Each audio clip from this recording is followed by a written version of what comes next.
So I know what you're thinking. John, why are you still working over here at your current property?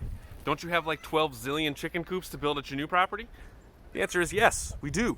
But we also have a bunch of chickens still in the brooders that we need to get out and get outside. So we are going to work on our pallet chicken coops today, and we are also going to take apart what I have currently done and reposition some things that I think will do a better job and use the material more efficiently. First, we have some chores to do.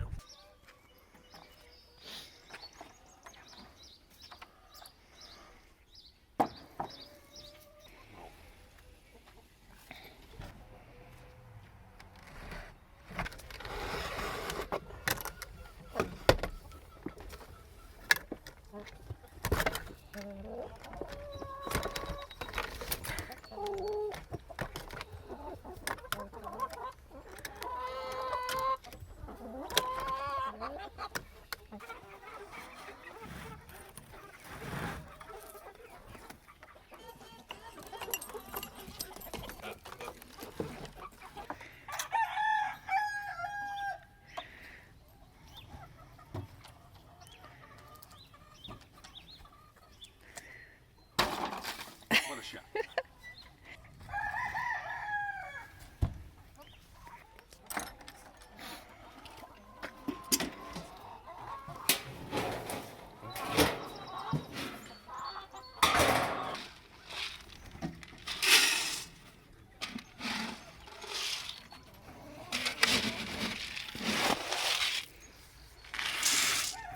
Stop.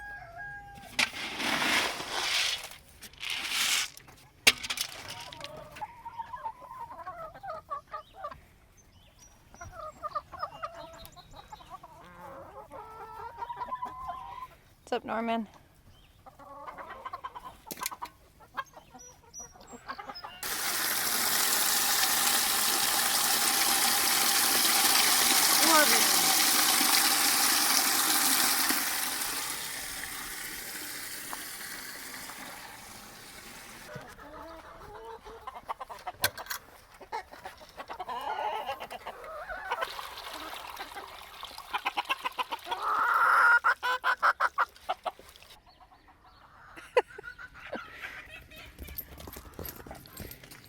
Come on, dogs.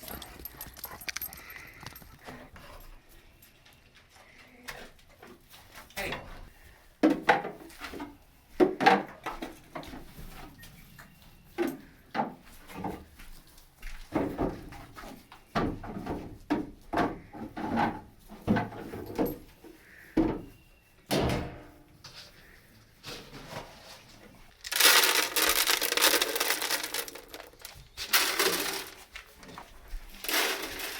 Lining up for breakfast at Old Reading Farm. Pebbles. Excuse me. That's cat food.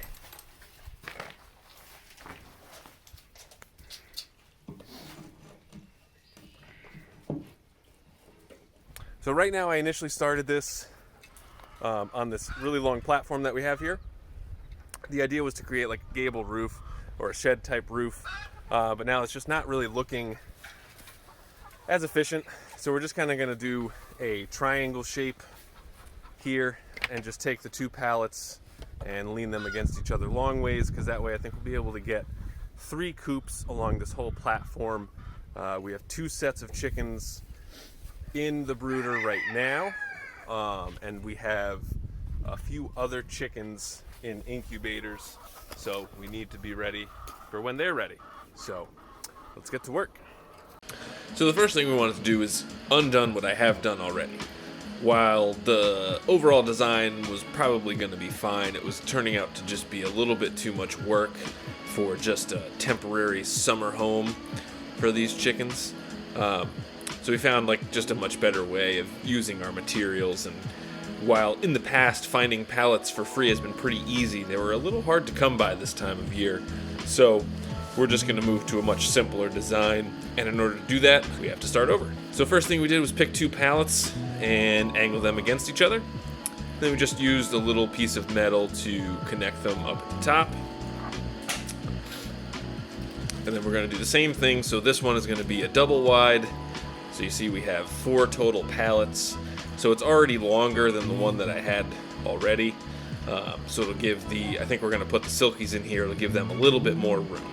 Next thing is to go out and measure the width. And we cut our little top cuts to size, just using a rough measurement. It doesn't need to be perfect. And then we just did the same thing multiple times on a bunch of different log tops that we had. Matched them up, cut them to the same size, and lined them up.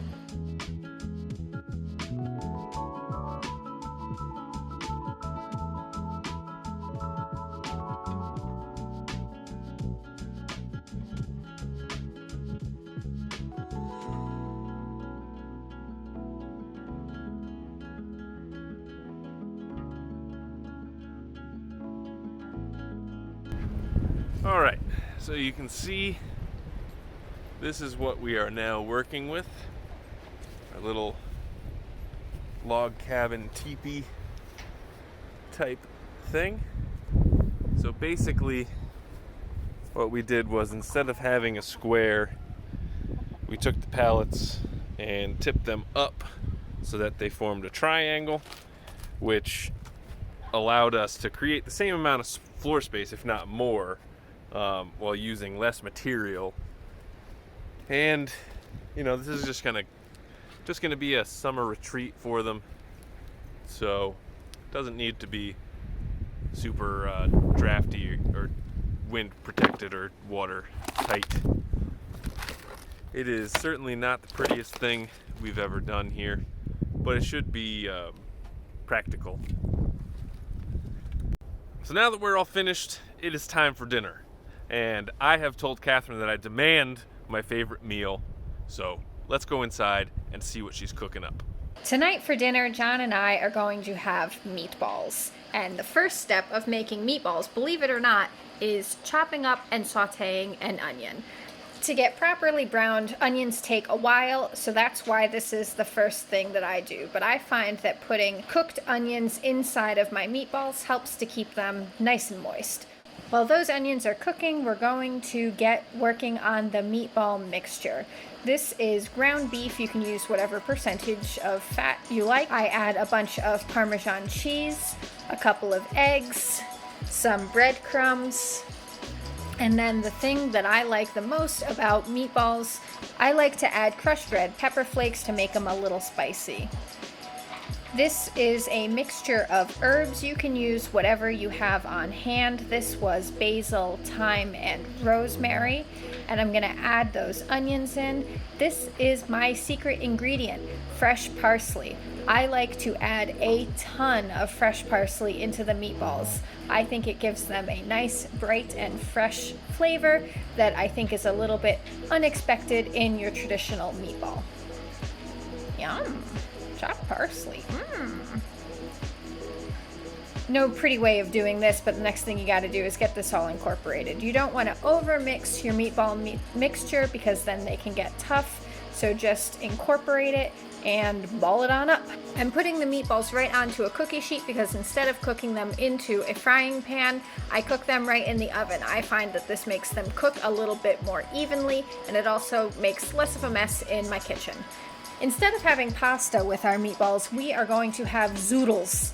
This little zoodler is a pretty nifty kitchen gadget. We don't have a lot of kitchen gadgets, but we like this one. We're gonna chop up a little bit of garlic, and that I'm going to put in with my pasta sauce. I don't have any homemade pasta sauce. Sorry, I'm a little bit disappointing, but I think adding a little bit of fresh cooked garlic is going to zhuzh up some store-bought sauce. So while that's cooking, we'll get these big pile of zoodles going.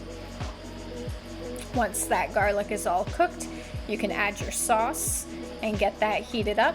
And by the time your sauce is heated up, your zoodles should also be cooked. They do not take very long to cook. You don't want to overcook them because then they'll turn into a big pile of mush. Wet mush. Nobody likes wet mush. So they cook down, look a little bit like this. Got some nice simmering sauce. And let's check how the meatballs are doing. Ooh, looking nice and brown and toasty. To get a little bit darker of a coloring on top, you can cook at a higher temperature than you'd use as your universal baking temperature. I cooked these at about 400, so they were starting to get a little bit of caramelization on top. Time to make plates. Big old pile of zoodles, guilt-free pasta, a couple of meatballs. John asked for just 2. And a big splash of this nice sauce. And then if you're feeling fancy, you can also add some fresh basil or Parmesan on top of this all. I hope you guys enjoyed watching what we are going to have for dinner. If you guys like this video, make sure you check out the playlist right here. It's bound to be filled with tons of videos that I'm sure you will enjoy. Thanks for watching.